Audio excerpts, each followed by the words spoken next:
Over the past 58 years, police treatment of African Americans has differed greatly from the treatment of whites.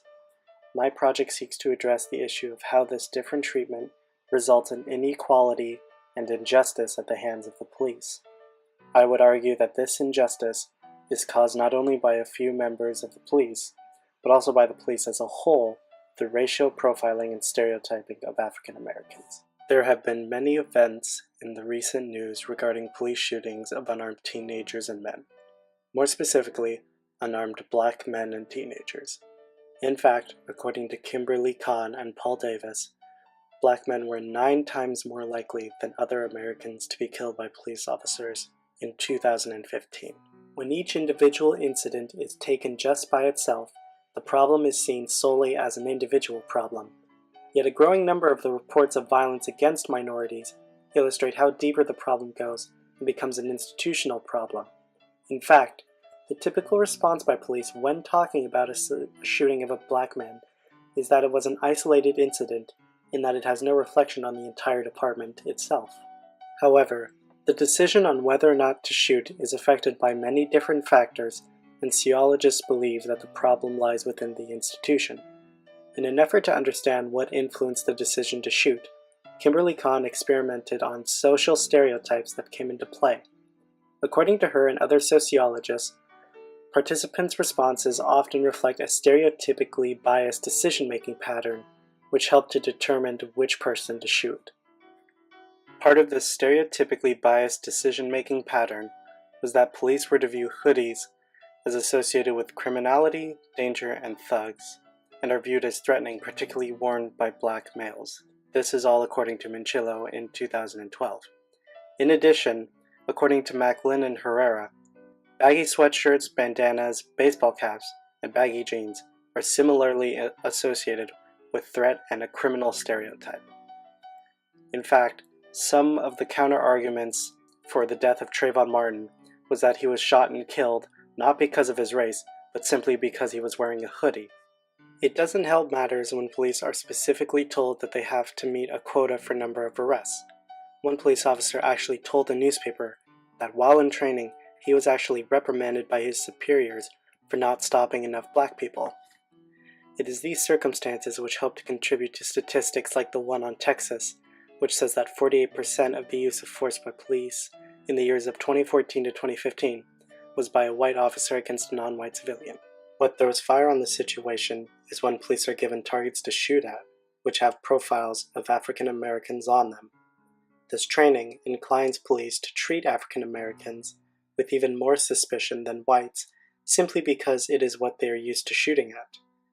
Police are then given a gun and the right to stop anyone they choose, so naturally, they stop more black people than whites, and seem to be more inclined to pull the trigger, as stated by one officer, "We only kill black people, right?"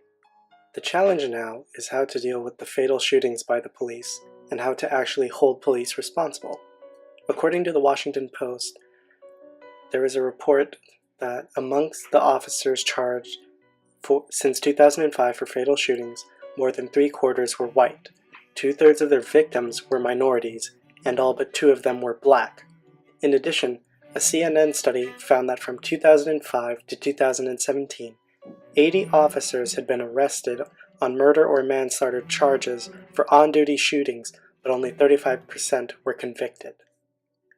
However, it is important to note that there are some instances in which white police officers were found guilty of murder or excessive force on African Americans. The digital age has helped shed light on the situation through technology. People now always have recorders on them through their cell phones and can instantly upload and record an item to social media for the whole world to see. Yet even this does not guarantee that police will be convicted if they are indicted on any charges relating to the death of minorities. The digital web and social media sites have helped to shed light on the truth by spreading the news about what is happening to the rest of the nation. But even then, there's still no guarantee that officers will be convicted. Even so, these videos and images that everyday citizens capture on police brutality are effective in raising awareness about the issue. Now, a video can be pretty damning evidence, but there is no legitimate way to actually prove that police officers practice overt racism in their proceedings when dealing with African Americans, because sadly it can boil down to a policeman's word versus a civilian's word. So what can be done to alleviate the tension between police and the African American community? One of the most common answers to the question is simply to diversify the police force. The New York Times actually picked up on this answer, suggesting that police forces are 30% more white than the communities they patrol. In addition to diversifying the police forces, body cameras and dash cameras are now becoming a regular item seen on policemen. The idea behind this was that if there is a shooting involved, then the footage can be reviewed and the truth can emerge about what really happened. However, NPR picked up a study done by the police force in Washington, D.C., which actually seemed to illustrate that the cameras in no way decreased the use of force by officers. In addition, the study pointed out that there was no effect in places where the police officers were allowed to review the footage when they write the reports. Not to mention, it is not from the police cameras that the main footage circulates through the media. It is through bystanders' footage themselves, rather than the police cameras. So what lies in store for the future? In order for there to be change, this needs to be approached from all different sides. Police need to stop profiling people and teaching cadets how to profile people who seem suspicious simply because they are black. In addition, there needs to be more regulation in regards to what exactly justifies shooting someone.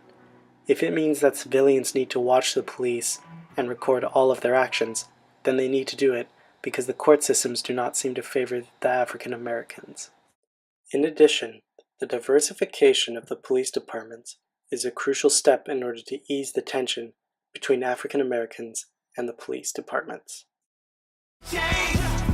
It's in a shame. You put the shame on us.